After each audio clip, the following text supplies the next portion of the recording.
Le message, je dois qu'on les a faux messages.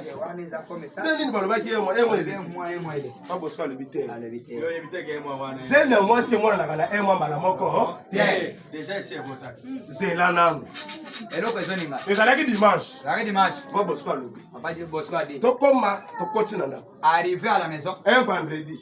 Un certain vendredi. J'ai vu le matin. Je l'ai dit. Appelons d'abord maman. Bon, toi, maman. Maman.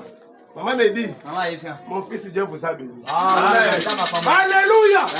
Le même Dieu là est ici, c'est moi. Je l'ai dit avec ma main levée. Les enfants que j'ai là, c'est Dieu qui me les a donnés. Amen, amen. Si c'est même Dieu là, a fait quelque chose pour moi. J'ai eu les enfants. Oh Dieu tout-puissant. Il faut qu'il vous accorde aussi quelque chose. Amen, amen. Nous ne sommes pas de l'Ancien Testament. Pour vivre 100 ans sur la terre. Non. Nous avons une durée. Il faut que Dieu nous bénisse. Avant. Parce qu'on ne fera pas 100 ans sur la terre. Il faut que Dieu nous bénisse encore à 7 ans. Quand vivre bien mongo. Reste la paix papa Lupango. Reste la paix maman Bayeres. Je ne dois plus attendre 100 ans. Pour que je sois béni. Mon frère et ma soeur. Même si ta situation est compliquée. Laissez-moi vous dire. Il y a eu un homme appelé Lazare. Lazare, il était avec Jésus. Il était avec le Fils. Lorsque Jésus a quitté, est parti, Lazare est tombé malade. On a appelé Jésus. Jésus, ton ami est malade. Jésus disait, moi je pars dans la mission. Jésus continuait de partir.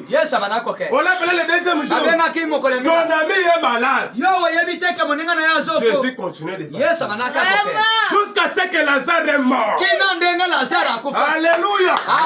Jésus partait toujours. Et on l'a appris. Jésus, Lazare est mort. Jésus faisait les sourds d'oreilles.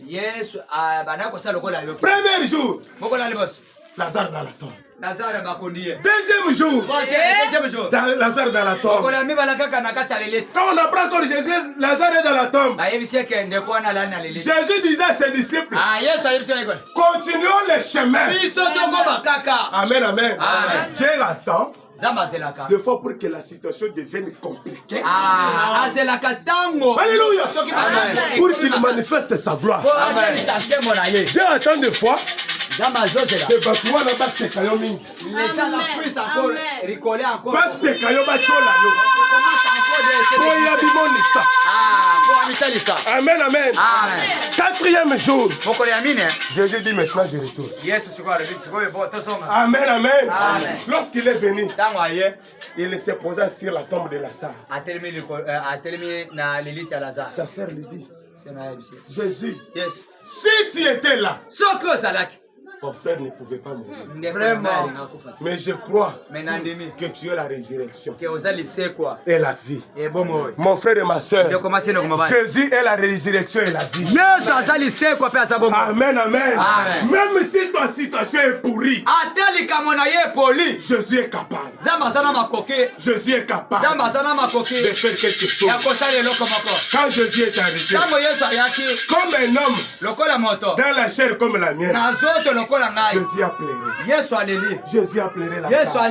Mais un moment, quand la divinité est entrée, quand la puissance là est entrée, quand il a pris maintenant sa place, attend que le Père de la nation, attend que le Dieu du ciel, Zamba ya lola. il s'est posé devant la tombe. Atelemi likolo ya lelita. Il a dit rouler la pierre. Aleke bolongo la libanga. Rouler la pierre. Lolonga libanga. Mon frère et ma sœur, rouler les doutes qui est dans ce Longola teme oyo sana kata motema. rouler les doutes.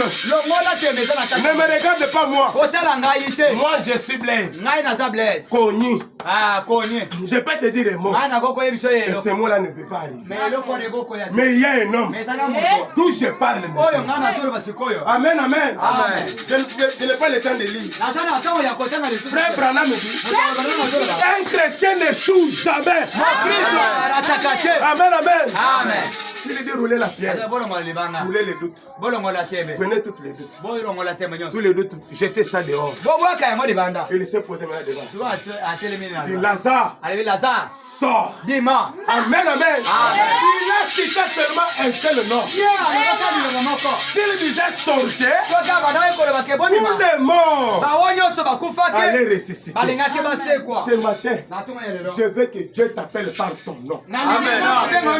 Même dans la sorcellerie où on t'a lié, il faut que ce Dieu t'appelle par ton nom. Il puisse te sortir de là. Lazare était déjà pourri. Les corps en décomposition. Oh mon frère et ma soeur, il y a un Jésus restaurateur. Il y a un Jésus qui peut restaurer ta vie. Il y a un Jésus qui peut restaurer ton corps. Il y a un Jésus qui peut restaurer tout ce qui est dévoré. Il est là. Si tu crois, il peut te faire quelque chose. Moi je prêche à qu'un homme. Seigneur, moi j'ai fait mon travail. J'ai prêché. Je suis sur le chemin du devoir. Maintenant ton peuple est là. Descends maintenant. Descends maintenant. Puisse-t-on montrer devant ce peuple que ce peuple accepte que le Dieu de Dieu donne du conquérant. Amen, amen. Que ce peuple croit qu'il y a un Dieu véritable. Jésus Christ a l'étonné. Allez-y. Tout celui qui a un problème, lève seulement sa main. Ce n'est pas moi, mais c'est Dieu du ciel.